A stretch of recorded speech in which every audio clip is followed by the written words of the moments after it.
अस्सलाम वालेकुम नाज़रीन, अवां ॾिसी रहिया आहियो प्रोग्राम इसहाक कोलाची सां गॾु। नाज़रीन, सिंध जी राजधानी कराची में गुल प्लाज़ा में जेको इंसिडेंट थियो ऐं जेका उन मां बाहि उथी, उहा बाहि न सिर्फ़ु उते महदूद रही, इहा बाहि जेका आहे पार्लियामेंट ताईं पहुती। पार्लियामेंट में पहुचण खां पोइ क़ौमी असेंबली में ख्वाजा आसिफ साहब बयानु ॾिनो त अरिड़हीं तरमीम जेका आहे उहा ढकोसला आहे, यानी दोखो आहे ऐं उन तरमीम खे रिवर्स करणु खपे ऐं उनखां पोइ ॿी तरमीम अचणु खपे। उनखां पोइ पीपुल्स पार्टी पारां ज़ाहिरा वज़ाहत तलब कई वई वफ़ाक़ी हुकूमत खां त ही जेका ॻाल्हि ख्वाजा आसिफ साहब कई आहे उहा छो कई आहे। उनखां पोइ काल्ह क़ौमी असेंबली में कानून वारे वज़ीर आज़म नज़ीर ताड़ साहब इहा ॻाल्हि कई त ही इंडिविजुअल माण्हू जी सोच आहे, लेकिन वफ़ाक़ी हुकूमत जी इहा पॉलिसी न आहे, न वफ़ाक़ी हुकूमत इन हवाले सां का ॻाल्हि करे थी। उनखां पोइ अॼु वरी कराची में MQM जा अॻवान मुस्तफ़ा कमाल साहब जो चवणु आहे त ख़ासि तौर ते उहे वफ़ाक़ी कैबिनेट जो बि हिसो आहिनि। उन्हनि इहा ॻाल्हि कई आहे त कराची जेको आहे उहो वफ़ाक़ हवाले थियणु खपे, छाकाणि त कराची में मसइला आहिनि ऐं ही डिलीवर नथा करे सघनि। इनफ इज़ इनफ, उन्होंने हिकिड़ो सेंटेंस इस्तेमालु कयो। पहिरियां त अचो उन्हनि जी पाण ॻाल्हि ॿोल्हि ॿुधूं था, उन्हनि जो छा चवणु आहे। मैं रियासत को आज दो बातें कहना चाहता हूँ, मुल्क चलाने वाले को। इनफ इज इनफ, ये नहीं सुधरेंगे। मैं आज ये बहुत ही मुअद्दबाना मुतालबा, गुजारिश, रिक्वेस्ट करना चाहता हूँ पाकिस्तान बचाने के लिए कि कराची को आर्टिकल 148, आर्टिकल 149 के तहत फेडरल टेरिटरी का हिस्सा बनाया जाए। ये शहर जितना पोटेंशियल वाला है, इसके पोटेंशियल को देखते हुए ये किसी इस जैसे सूबाई एडमिनिस्ट्रेशन के हाथों में नहीं दिया जा सकता। फेल हो गए ये।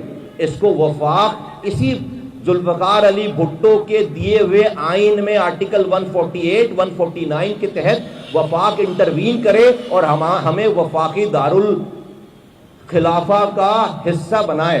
हाँ, पाकिस्तान में एक एडमिनिस्ट्रेटिव दारुल खिलाफा है इस्लामाबाद, ये पाकिस्तान का फाइनेंशियल दारुल खिलाफा होगा। नाज़रीन, इनफ इज़ इनफ। मुस्तफ़ा कमाल साहब जी ॻाल्हि ॿोल्हि ॿुधी, उहे चवनि था इनफ इज़ इनफ। हाणे माना अरिड़हीं तरमीम खे रोल बैक करण लाइ या त वफ़ाक़ी हुकूमत पारां उन्हनि खे को आसरो मिलियल आहे, या ही MQM अहिड़े क़िस्म जो शोशो छॾे का ॿी डिमांड करणु चाहे थी। उनखां पोइ ख्वाजा आसिफ साहब जो बि बयानु आयो। अॼु राणा सनाउल्लाह साहब बि अरिड़हीं तरमीम जे हवाले सां ॻाल्हि कई त अरिड़हीं तरमीम जेका आहे उहा रिवर्स थियणु खपे, रोल बैक थियणु खपे ऐं नई तरमीम अचणु खपे, छाकाणि त इहे ख़बरूं केतिरनि ई महीननि खां अचनि पियूं त का 28वीं तरमीम ईंदी ऐं 28वीं तरमीम में NFC जो मामिलो या अरिड़हीं तरमीम जो मामिलो उनमें छेड़ियो वेंदो। उनखां अलावा नए सूबनि जे हवाले सां बि का ॻाल्हि कई वेंदी। उन करे बार बार MQM जा अॻवान या जेके मुस्तफ़ा कमाल साहब आहिनि, वफ़ाक़ी वज़ीर, बार बार इहा ॻाल्हि कनि था त कराची वफ़ाक़ हवाले थियणु खपे। उनखां पोइ पीपुल्स पार्टी जे ऐं अॻवान ऐं सिंध जे सीनियर सूबाई वज़ीर शर्जील इनाम मेमण साहब बि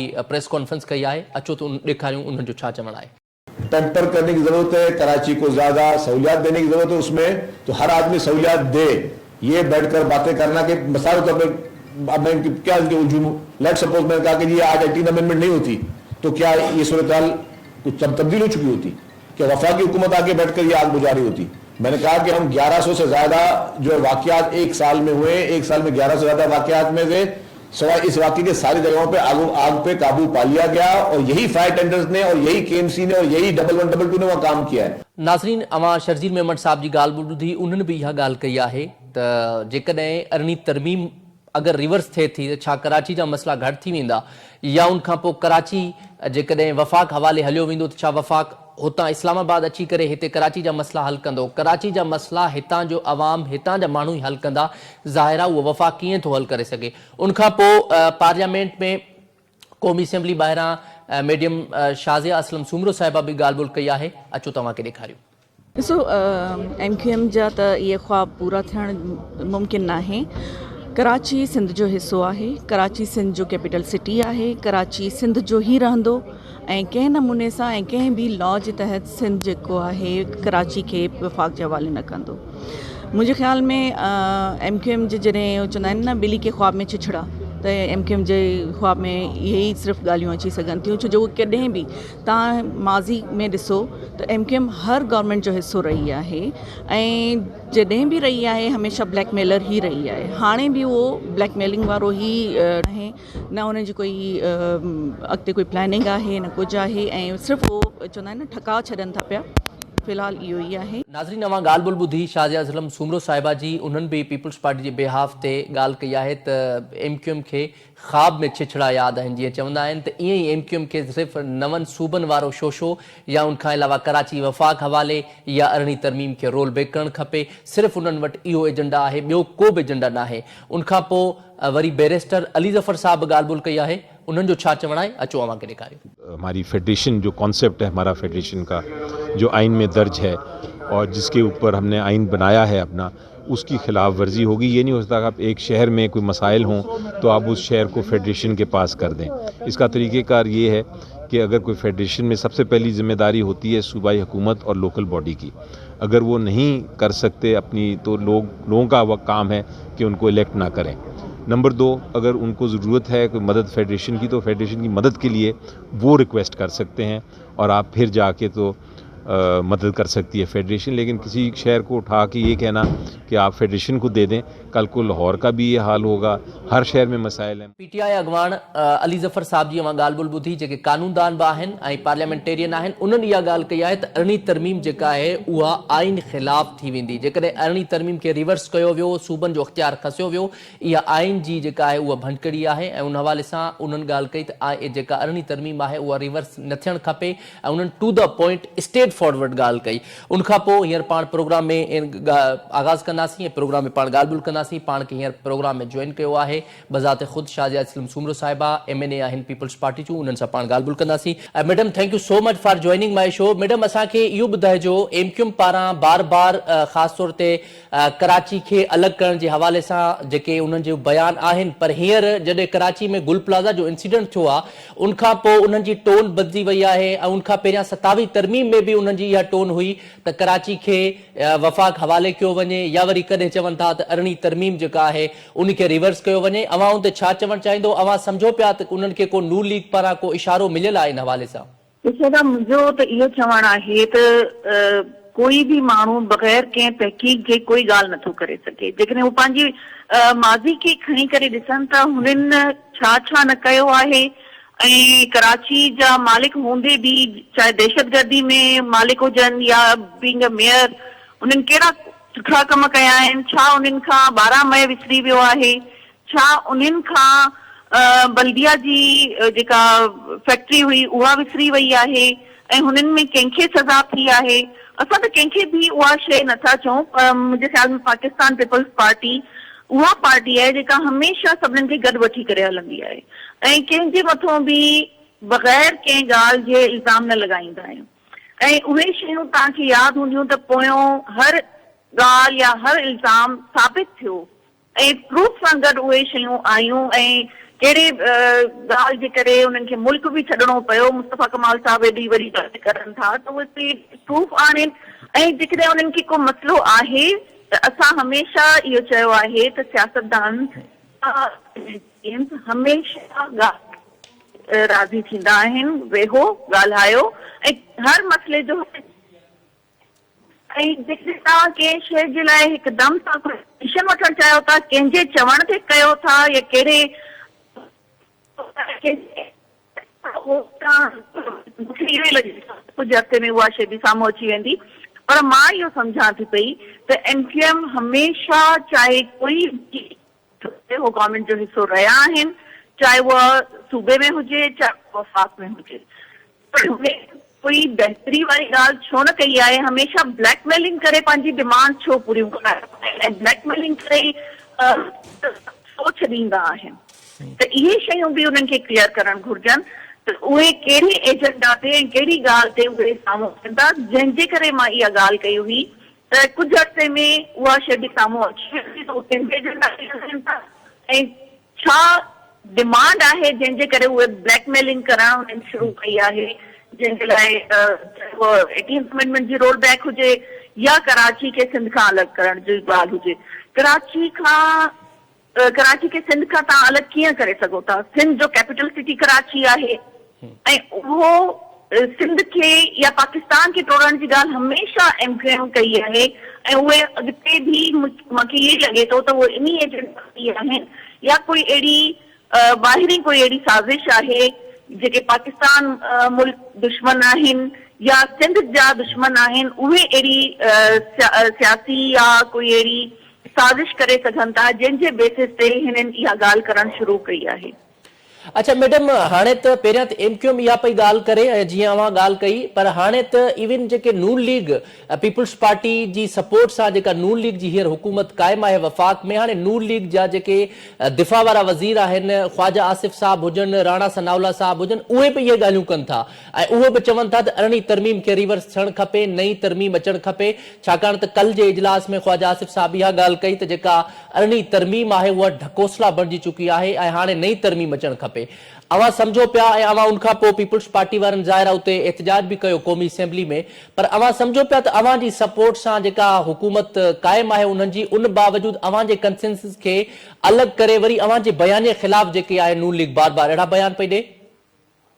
छो त ख्वाजा आसिफ हुजनि या राणा सनाउल्ला साहब हुजनि सीनियर पार्लियामेंटेरियन आहे। मुंहिंजे ख़्याल में जॾहिं 18th अमेंडमेंट ठहे पई या जॾहिं हुन ते ॻाल्हि ॿोल हले पई, जॾहिं उहा साइन थी हुई त मुंहिंजे ख़्याल में तॾहिं बि उहो पार्लियामेंट जा हिसो हुया, त उन्हनि खे इहा ॻाल्हि करणु सूट नथी करे पई ऐं मुंहिंजे ख़्याल में हुननि के प्रेशर में अची इहा ॻाल्हि कई आहे या कहिड़ी बेस ते इहा ॻाल्हि कई आहे उहो त ख्वाजा आसिफ साहब या राणा सनाउल्ला साहब ई सही ॿुधाए सघनि था, पर मुंहिंजे ख़्याल में उन्हनि खे इहो चवणु मुनासिब नाहे, छो त जॾहिं 18th अमेंडमेंट तयारु थी हुई त तव्हां पार्लियामेंट जो हिसो हुयो, तव्हांजी कंसेंसस आई अमेंडमेंट ठही हुई, तव्हां उन वक़्तु एतिराज़ छो कोन कयो या जंहिं वक़्तु उहा साइन थिए पई उन वक़्तु एतिराज़ छो न कयो, गुज़रण खां पोइ तव्हांखे 18th अमेंडमेंट छो यादि आई आहे।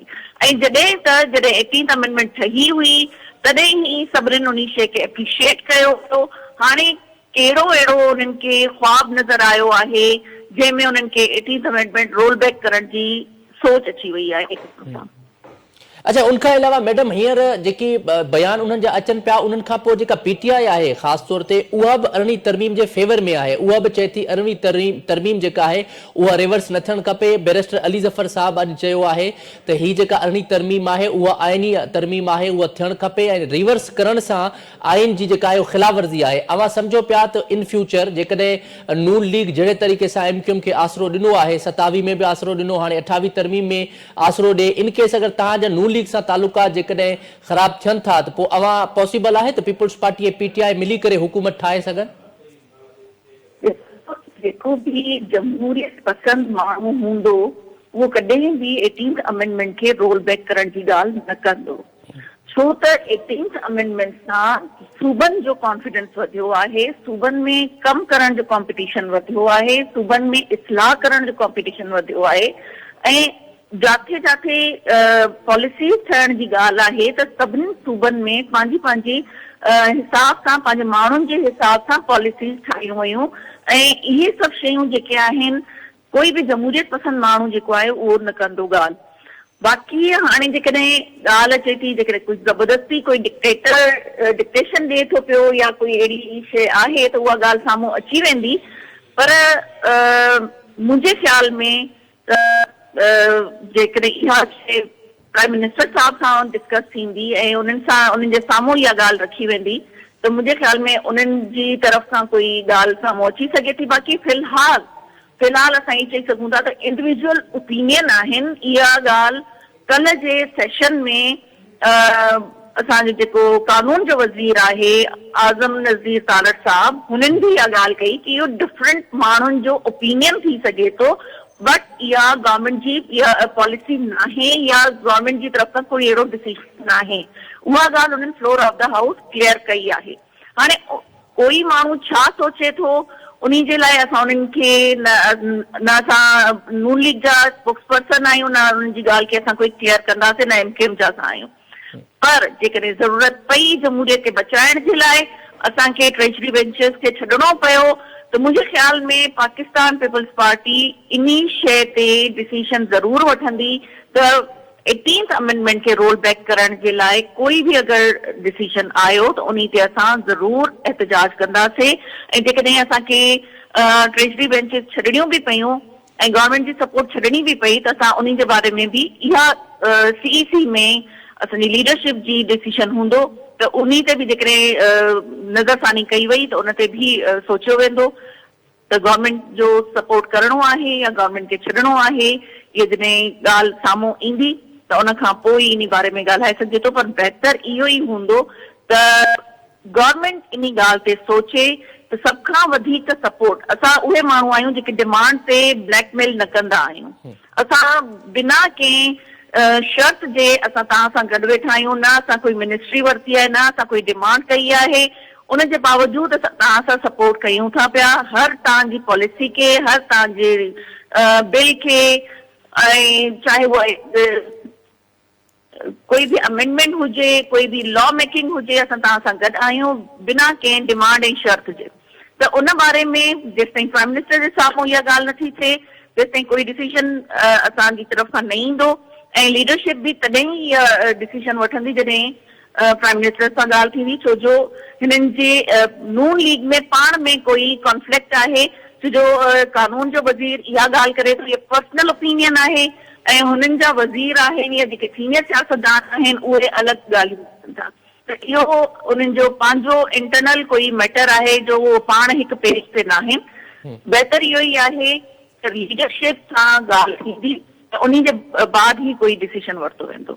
अच्छा, आख़िर में लास्ट क्वेश्चन मैडम इहो ॿुधाइजो, ज़ाहिर आहे डे वन खां जीअं अवां ॻाल्हि कई त पीपल्स पार्टी सपोर्ट कयो आहे नून लीग खे, पर उन बावजूद जेके पीपल्स पार्टी जा जेके मसला आहिनि उन ते नून लीग स्टिल अञा ताईं न त प्रोजेक्ट्स में एग्री थिए थी, न कराची जे लाइ प्रोजेक्ट्स ॾिए थी, न उनखां अलावा मोटरवे सखर टू हैदराबाद वारो मिले थो, PIAT जेका प्राइवेटाइजेशन आहे उन ते बि पीपल्स पार्टी पंहिंजा कंसर्न्स शो कया, उन बावजूद बि उनजी निजकारी थी वई।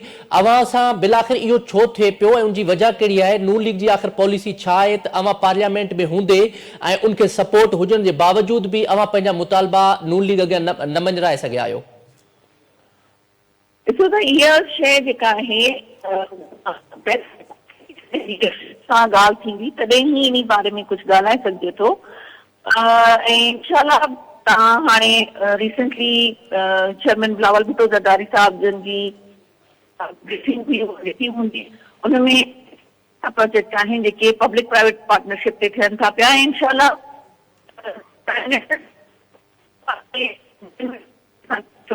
इन बारे में त इंशाल्लाह खोड़ जल्द जेके फोर्ट आहे या रेड लाइन बस आहे या ॿिया जेके प्रोजेक्ट्स आहिनि, मेगा प्रोजेक्ट्स आहिनि सिंध जे लाइ, उन्हनि ते इंशाल्लाह खोड़ जल्द तव्हां इम्प्लीमेंट थींदे ॾिसंदा। ऐं इहा श्योरिटी असांखे प्राइम मिनिस्टर साहब जी तरफ़ खां, उन्हनि जी ऑफिस जी तरफ़ खां मिलियल आहे। ऐं इन जे लाइ मां इहो चवंदमि त प्राइम मिनिस्टर साहब जॾहिं ईंदा तॾहिं इहे ॻाल्हियूं क्लियर थी सघनि थियूं।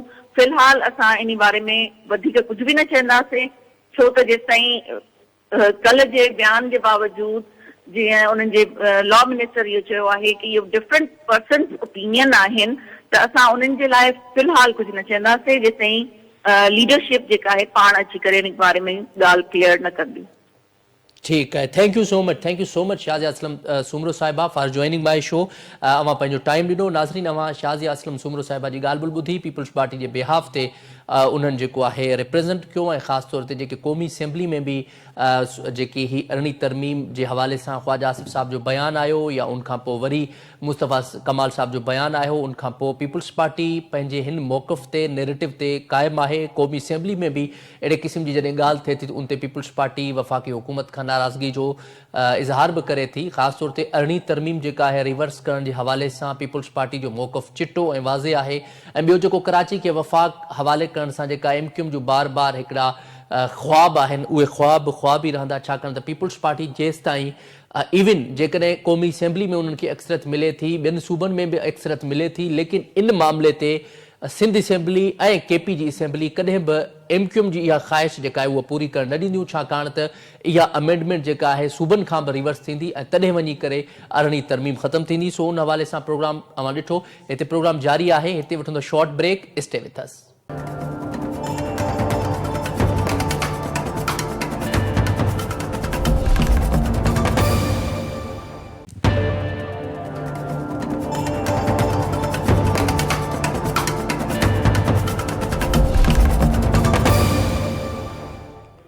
वेलकम बैक नाज़रीन, प्रोग्राम में अवां खे हिकु दफ़ो ॿीहर भली कार चऊं था। पाण ॻाल्हि ॿोल करे रहियो हुआसीं जेका अॼु मुस्तफ़ा कमाल साहब गुफ्तगू कई आहे या जेके MQM जा अॻवान आहिनि उन्हनि गुफ्तगू कई आहे, उनखां पोइ पीपल्स पार्टी जे अॻवाननि पिणु उनजो रद्द अमल ॾिनो आहे। पर सॼी ॻाल्हि जेका शुरू थी आहे उहा गुल प्लाज़ा इंसिडेंट खां थी आहे। गुल प्लाज़ा इंसिडेंट जीअं ई थियो उनखां पोइ ख्वाजा आसिफ़ साहब जेको बयानु ॾिनो ऐं अरिड़हीं तरमीम खे रिवर्स बैक करण जे हवाले सां चयो, उनखां पोइ पीपल्स पार्टी जा जेके अॻवान आहिनि उन्हनि बि ज़ाहिर आहे सख़्त स्टेटमेंट्स ॾियनि पिया। अरिड़हीं तरमीम जो मामिलो हुजे, NFC जो मामिलो हुजे या वरी नवनि सूबनि जो मामिलो हुजे या कराची खे वफ़ाक़ करण जे हवाले सां हुजे, उन हवाले सां पीपल्स पार्टी वाज़े ऐं चिटो मौक़िफ़ ॿुधायो आहे। उन बावजूद बि MQM जा अॻवान हुजनि या नून लीग हिन महल उन्हनि खे उन्हनि जे जेकी MQM जो जेको मौक़िफ़ आहे, जेको नैरेटिव आहे, उनखे इंडोर्स कनि पिया। उन ते पाण ॻाल्हि ॿोल कंदासीं। हींअर पाण खे प्रोग्राम में जॉइन कयो आहे इस्लामाबाद वञा सीनियर सहाफ़ी, सीनियर तजज़िया कुर्बान बलोच साहब। कुर्बान बलोच साहब, thank you so much for joining my show. Qurban Baloch साहब, पहिरियों त असांखे इहो ॿुधाइजो, ज़ाहिर आहे पीपल्स पार्टी डे 1 खां नून लीग खे सपोर्ट करे पई ऐं नून लीग वारा बि ऑन बोर्ड वठनि पिया हर मामले ते पीपल्स पार्टी खे। उन बावजूद बि हिकिड़ो गैर संजीदा जेकी स्टेटमेंट जारी कई वई ख्वाजा आसिफ़ साहब पारां, अव्हांखे लॻे थो का इस्लामाबाद में का अहिड़ी हलचल लॻे थी या अव्हांखे लॻे पियो का 28वीं तरमीम में वाज़े तौर ते 18वीं तरमीम खे रोल बैक करण जे हवाले सां को एक्ट मौजूदु आहे? जी वॾी महिरबानी तव्हांजी। हाणे बदकिस्मती इहा आहे त सॼे समूरनि मामलनि ते, इंसानी जाननि ते, सूबनि जी तारीख़ी जेका हैसियत आहे, सूबनि जा अवाम जा जेके NFC में हक़ हुजनि, पाणी जा हक़ हुजनि, उन ते सियासत कई वञे थी। सियासत करणु ख़राब शइ न आहे, पर उनखे जेकॾहिं कंहिं जमात जे मफ़ादनि लाइ या हुक्मरानी जे मफ़ादनि जे बुनियादनि ते उनखे महदूद रखिजे त पोइ अवाम खे कुझु लाभ नाहे मिलणो। जीअं पाकिस्तान में वेझे माज़ी में जेकॾहिं हाणे लाभ नाहे मिलियो। डिक्टेटर मुशर्रफ खां पोइ हिकिड़ो जमहूरियत जो जेको तसलसल शुरू थियो, उन में खोड़ पॉज़िटिव कदम खया विया, जंहिंजे रोशनी में पाकिस्तान जो अवाम हींअर ख़ुशहाल थियणु खपंदो हो। उन में NFC सूबनि जो हिसो वधाइणु, जेको 18वीं आईनी तरमीम ऐं अख़्तियारनि जी हेठि ताईं मुंतकिली, पर इहो इन में अक्सर शयूं जेके हुकुमरान जमातनि सिर्फ़ु पंहिंजे मफ़ाद लाइ इस्तेमालु कयूं आहिनि ऐं उनजो तहकीरे अवाम खे को खर्तेल नाहे मिलियो। माना जेको बि ख़ल्क़ ख़ुदा आहे उहो जेको गुल प्लाज़ा में जेको मासूम शहरी सड़ी विया आहिनि, या समूरी सिंध में जितां गुरबत जी सूरत हाल आहे, इंफ्रास्ट्रक्चर जी ख़राबी जी सूरत हाल आहे, पीअण जे पाणी जो फुक़तान आहे, निकासी आब जा मसइला आहिनि, करप्शन, बद इंतज़ामी, इहे समूरा मसइला न सिर्फ़ु सिंध में मौजूदु आहिनि, ॿियनि सूबनि में बि मौजूदु आहिनि। बलोचिस्तान इन खां वधीक बहितर सूरत हाल बि नाहे, KPK इन खां बहितर सूरत हाल बि नाहे। पंजाब कुझु बहितर सूरत हाल बि इन करे आहे त पंजाब में अरसे तारीख़ी तौर ते माज़ी खां वठी उनमें जेका इन्वेस्टमेंट थी आहे उन जी तंहिं करे उन जा नतीजा हिकिड़ा साम्हूं आया आहिनि। सो बदकिस्मत इहा आहे त 2008 खां हींअर ताईं जेके बि क़दम पॉज़िटिव खया विया, उनजो हिकिड़ी जेका सूरत हाल इहा हुई, सोच इहा हुई त उनजो आवाम खे जेको फल मिलंदो उहो न मिलियो। हाणे जेके बि सियासी जमातूं आहिनि उहे इन समूरनि मामलनि खे उहे माना जेके बि चई शयूं ॻणायूं आहिनि, जेके आवाम सां लाॻापियल आहिनि, सूबनि जी तारीख़ी जेका हैसियत आहे, सलामती आहे, उनजी तरक़ी आहे, इहे समूरी शयुनि ते जेका सियासत कनि पिया, उन हिकिड़ी पाकिस्तान में हिकिड़ी जेका आहे उहा ख़ौफ़ वारी अवाम में सूरत हाल पैदा कई आहे, बेचैनी वारी सूरत हाल आहे, गैर यकीनी वारी सूरत हाल आहे। ऐं सियासी जमातूं इतिहाद में हूंदे बि इन ते सियासत कनि पियूं, नून लीग हुजे, पाकिस्तान पीपल्स पार्टी हुजे, MQM त रोज़ अवल खां जेको नस्ली बुनियादनि ते जेको मामिलो जेको मरहलो हलाईंदी रही आहे, उन MQM खे वञी माना हाणे खूह जे तरे में किरायो आहे, पर उनजे बावजूद MQM इन मां सबक़ इन करे सिखण लाइ तयारु न आहे ऐं सिंध जी जेका तारीख़ी हैसियत आहे उनखे टोड़ण लाइ इन करे पोयां आहे जीअं हुननि खे हिकिड़ो हिसो अलॻि थी मिले, जूं हू पंहिंजी मनमानी सां उन ते हुक्मरानी करे सघनि। सो तंहिं करे सॼी सूरत हाल इंतिहाई इस्लामाबाद में बि बेयकीनी वारी आहे ऐं सूबनि में बि जेके शयूं साम्हूं अचनि पियूं, मां सम्झां थो त मौजूदु हालतुनि में जेके बि हुकुमरान जमातूं आहिनि उहे सूबनि जी भलाई, सूबनि जी फलाह, अवाम जी फलाह, उन जी बहितरी लाइ को यकीनी तौर ते दिली तौर ते कम कोन कनि पियूं, सियासत कनि पियूं, पंहिंजी हुक्मरानी बचाइनि पियूं, उन ते सौदेबाज़ी बि कनि पियूं ऐं उन ते माण्हुनि खे धोखो बि ॾियनि पियूं, जंहिंजे करे आवाम बेचारगी वारी सूरत हाल में आहे ऐं परेशानी बेयकीनी वारी सूरत हाल में आहे।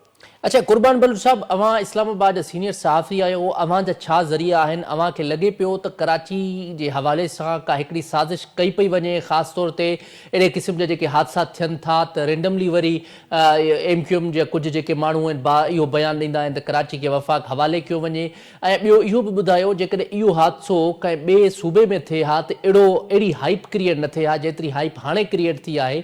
ख़ासि तौर ते नून लीग जा जेके माण्हू आहिनि हींअर उहे बि अरिड़हीं तरमीम खे रोल बैक करण जे चक्कर में आहिनि ऐं कराची खे वफ़ाक़ में आणण जे चक्कर में आहिनि, ऐं ॿी तरफ़ MQM बार बार इहा दावा कंदी रहे थी त हिन 28वीं तरमीम ईंदी, उन में इन्हनि जो बिल लाज़मी हूंदो। अवां सम्झो पिया का अहिड़ी कराची जे हवाले सां का साज़िश कई पई वञे इस्लामाबाद में? जी मूंखे फ़िलहाल अहिड़ी सूरत हाल मूंखे ज़ाती तौर मां नथो सम्झा त को अहिड़ी सूरत हाल थी सघे थी। जेकॾहिं कुझु थियो त ओवरऑल जेकॾहिं थी सघंदो, रुगो सिर्फ़ु सिंध जे बुनियादनि ते कोन थींदो। बाक़ी जेकॾहिं MQM जी कराची वारे जे हवाले सूरत हाल आहे, उहा हिन जी साज़िश उन जी ख़्वाहिश पुराणी आहे, न सिर्फ़ु MQM जी, कुझु ॿियूं धुरियूं बि हूंदियूं जंहिंजी हिकिड़ी पुराणी इहा ख़्वाहिश हूंदी, पर सिंध जे माण्हुनि जॾहिं बि सिंध जी वहदत ते, सिंध जी सलामती ते के मामला आया आहिनि, उन्हनि पंहिंजी ताक़त जो मुज़ाहिरो कयो ऐं प्रोटेस्ट करे माण्हुनि खे पंहिंजी उनजो जेको पैगाम ॾिनो। कुझु अर्सो अॻु में जेको तकरारी केनाल वारो मामिलो थियो, उन ते सिंध पंहिंजो रद्द अमल ॾिनो ऐं उन में हुक्मरान जमातूं मुल्क शामिल न हुयूं, पर उनजे बावजूदि जेका बि वण जी काठी हुई कांग्रेस जमातनि जी ऐं सिंध जो अवाम एज़ अ इंडिविजुअली उन्हनि पंहिंजे हक़नि लाइ रोडनि ते अची आवाज़ उथारियो ऐं उनखे जेके बि इन मनसूबे जे पोयां हुया या इन मनसूबे ते अमल दरामद करणु चाहिनि पिया, उन्हनि खे पोइ ते हटणो पियो। सो इहो माना कराची जी अलहदगी को अक जी माखी कोन्हे जो केरु अची ईअं लाहे वेंदो। सिंध जी 5.5 करोड़ अवाम आहे ऐं उन में 4 करोड़ खां वधीक सिंधी स्पीकिंग आहे। सो तंहिं करे सिंध जी वहदत जे हवाले सां शयूं मौजूदु आहिनि, पर मां हिकिड़ी शइ ज़रूरु चवंदुसि त इन नाले ते, इन बुनियादनि ते कंहिं बि हुकूमत जी कराची में बशमूल समूरे सिंध में कंहिं बि साने खे, कंहिं कोताही खे, आवाम लाइ जेका मुश्किल सूरत हाल आहे उन खे डिफेंड नथो करे सघिजे त का अपोजिशन जमात जेकॾहिं को मामला खणे थी ऐं उन जे बुनियादनि ते उन सिंध जे हुकुमरान खे, बलोचिस्तान जे हुकुमरान खे या KPK जे हुकुमरान खे इन बुनियादनि ते प्रोटेक्ट नथो करे सघिजे त जेके सानिया थियनि था उन्हनि में हुननि जी कोताही जो अमल दख़ल आहे, हुननि खे पंहिंजा मामला सिधा करणु, बहितर करणु घुरिजनि ऐं अवाम जूं जानियूं उहो नंढड़ो ॿार गटर में किरे उहो माना कंहिं प्लाज़ा खे बाहि लॻे या लियारी में कुझु अर्सो अॻु में इमारतूं किरी ढही पवनि, भई खानदान जा खानदान तबाह थियनि, इन खे कंहिं बि सूरत हाल में जस्टिफाई नथो करे सघिजे। अच्छा, आख़िर में कुर्बान बलोच साहब इहो ॿुधाइजो, ज़ाहिर आहे अवां गच अरसे खां जर्नलिज़म में आहियो ऐं ख़ासि तौर ते इस्लामाबाद में बि अवां रहो था, उतां जी सॼी सूरत हाल खां जाइज़ो वठो पिया, अवां खे लॻे पियो जेकी इहा वाविला कई पई वञे वफ़ाक़ी हुकूमत पारां, मरियम बीबी पारां या MQM पारां त कराची सां ज़ुल्म थी वियो, कराची जा मसइला आहिनि, ठीकु आहे मञूं था मसइला आहिनि, अवां छा डिफरेंस सम्झो पिया लाहौर मां, इस्लामाबाद मां या कराची मां, केतिरो अवां खे डिफरेंस लॻे पियो? छा वाकई सिंध हुकूमत इन मामले ते, कराची जे मामले ते कुझु नाकामी पंहिंजी ज़ाहिर कई आहे जंहिंजे करे अल्टीमेटली उहो ॿियनि खे मुखालफ़नि खे मौक़ो थो मिली वञे? सर मां चवां थो त रुगो कराची जी ॻाल्हि छो कजे, समूरी सिंध चवंदा आहिनि पिरीं जो पाछो आहे। सॼी सिंध में छा आहे? सॼी सिंध में इस्पताल जी सूरत हाल, इंफ्रास्ट्रक्चर, पीअण जो पाणी, निकासी आब, माण्हुनि जा मसइला, इंतज़ामी ढांचो सॼो मां सम्झां थो जेकॾहिं मुतासिर आहे त असांखे एज़ अ सिंधी भी सॼे सूबे जी ॻाल्हि करणु घुरिजे। रुगो कराची छो? कराची मेगा सिटी आहे, उते फोकस आहे, उते मीडिया जी फोकस आहे, उते इंटरनेशनल धुरियुनि जी फोकस आहे, उते टैक्स जे हवाले सां ॿिया समूरा मामला, इन करे वधीक नज़र अचे थो। भई इन में त को शक कोन्हे त कराची सिंध जे भेट में पंजाब सूरत हाल बहितर आहे, इन में कोई शक कोन्हे।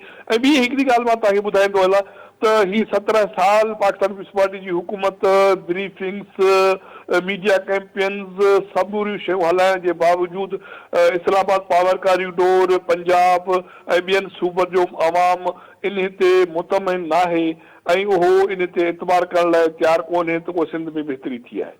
अच्छा, इहा तव्हां वॾी अहम ॻाल्हि कई। ठीकु आहे, वॾी महिरबानी कुर्बान बलोच साहब असांखे प्रोग्राम में टाइम ॾियण जे लाइ। नाज़रीन, अवां कुर्बान बलोच साहब जी ॻाल्हि बि ॿुधी, उन्हनि अहम ॻाल्हि कई त जेका ई मीडिया ब्रीफिंग 17 साल कारकर्दगी जो जेको ढोंग रचायो पियो वञे पीपल्स पार्टी पारां, उन्हनि इहा ॻाल्हि कई आहे त पंजाब मंझां या ऑल ओवर पाकिस्तान मंझां को बि इन 17 साल कारकर्दगी में पीपल्स पार्टी ते एतमाद ऐं एतबार करण लाइ तयारु नाहे। ठीकु आहे, सिंध में मसइला आहिनि, उन्हनि मसइलनि खे प्रायोरिटी बेसिस ते हल करणु खपे, छाकाणि त हिन महिल सिंध जेको आहे उहो सेंटर ऑफ अटेंशन में आहे। सेंटर ऑफ अटेंशन में इन करे आहे त हिन महिल जेको NFC जो मामिलो आहे या ख़ासि तौर ते 18 तरमीम आहे जेके सिंध ख़ुदि मुख़्तियार आहे, उन ते कुझु ऐं पावर कॉरिडोर्स ऐं ताक़तवर धुरियुनि खे जेको आहे ज़रूरु उन ते परेशानी आहे, जंहिंजे करे इन हवाले सां का बयान बि पंहिंजे साम्हूं ईंदा आहिनि। उनखां अलावा डिबेट बि साम्हूं थिए पई, या जेके कुझु पंजाब जा माण्हू अची करे सिंध में ऐं सिंध जी राजधानी सिंध जी कैपिटल कराची में अची करे वरी वेही करे चवनि था त अलॻि सूबा ठहणु खपनि, हुन सां ई फ़ाइदो थींदो, हुन सां एडमिनिस्ट्रेशन बहितर थींदी।